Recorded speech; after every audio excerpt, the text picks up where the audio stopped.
Hey guys, Rolando Rodriguez here with xgains.com, and we got workouts that work, eats to satisfy, and everything else you need to reach your lifestyle goals.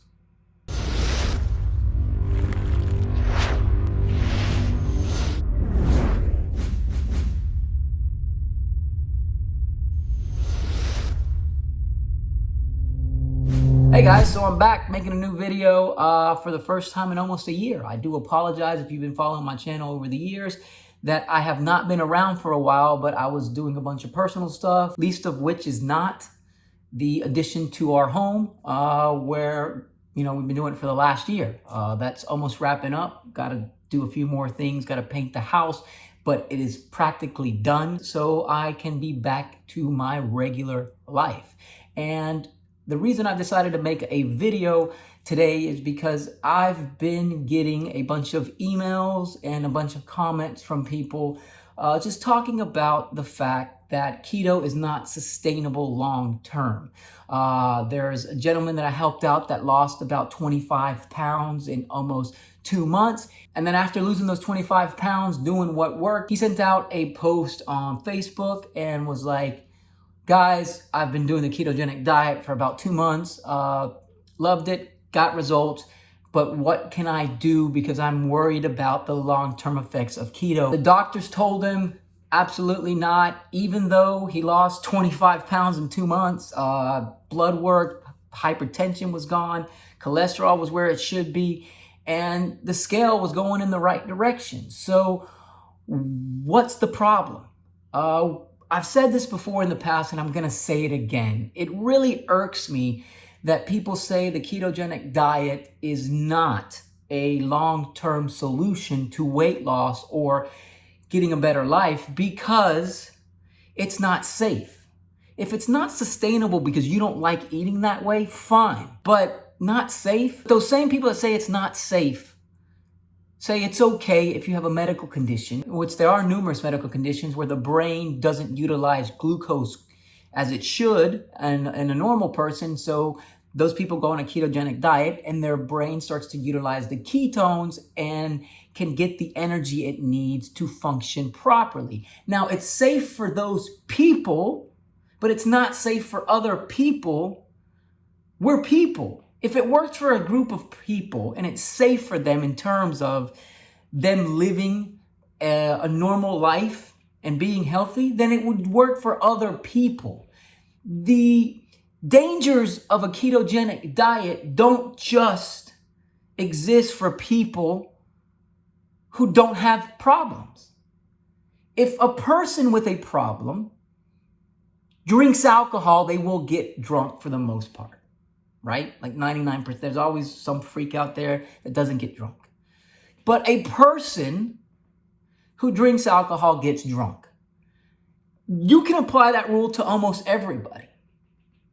If a person who has a disorder in which their brain does not utilize glucose correctly, but can utilize ketones properly, we all can process ketones properly. And if we all reduce our glucose, our sugar intake, to a level that the ketones start to ramp up and your brain starts utilizing almost 80% of its energy needs from ketones, that's a human biological process. It doesn't just apply to people who have issues, if you get my point.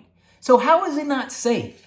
Also, it's not long-term if they're speaking about it not being long-term because somebody can't follow the diet, their lifestyle, or what they like to eat isn't conducive to it, and or you attempted it, you did it correctly, and it's not working for you for whatever reason.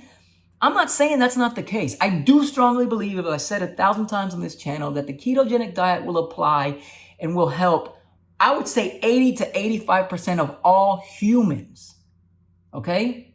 Because what is it doing? It's utilizing the fat on our body to make energy. And that's what we want to do. We want to lose the fat on our body. But people say that that's dangerous. But it's not dangerous for people that have a disease where their brain can't utilize sugar. But if those people can do it, and it's safe for them to do it long term, it should be safe for everybody else. Because it's not like those people with the brain issue of not being able to utilize the sugar are overcompensating with the ketones. No, the sugar drops. If every human drops their sugar, every human gets their ketone levels up, and every human's brain, for the most part, unless there's an issue with you, will utilize those ketones for energy. So don't tell me it's not safe in the long term. And also, what's the long term? I've been doing it nearly for a decade, following a low carb, high fat diet, a ketogenic diet to be specific, for at least 10 months out of the year for the last almost decade. And my blood work has been continuously getting better or staying the same. Again, I started this journey because I had metabolic syndrome, hypertension, obesity, pre-diabetic, high cholesterol, and all that stuff went away, yes, when I lost weight. But all that stuff improved even more when I followed the ketogenic diet. Because originally when I lost weight, I did it by following the standard American diet approach where I was just reducing carbs and reducing calories. You can see my older videos if you want to get that backstory. So I lost some weight doing it the standard American way where you're cutting calories on a low-fat diet. I was always hungry.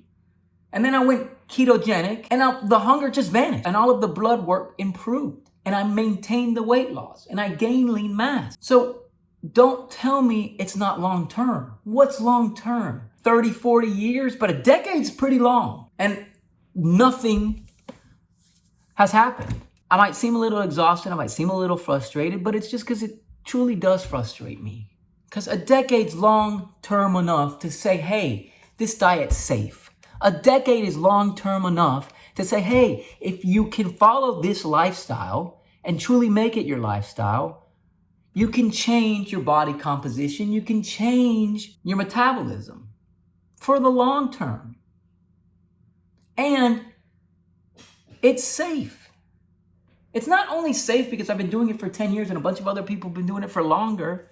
It's safe because if you're a human and you're functioning properly, it is in our genes, in our makeup, to utilize ketones. We didn't just start being able to process this a couple of years ago. So don't tell me it's not safe. And I've talked to a number of dietitians before, and when they say you need sugar, you don't need an ounce of sugar outside of your body. Your body can produce the sugar that it needs.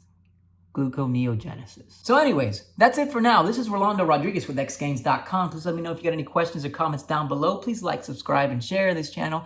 If you haven't done so already, I greatly appreciate it. The website again is x-, that's the symbol, not the word, gains.com. And I hope you have a fantastic day. Peace.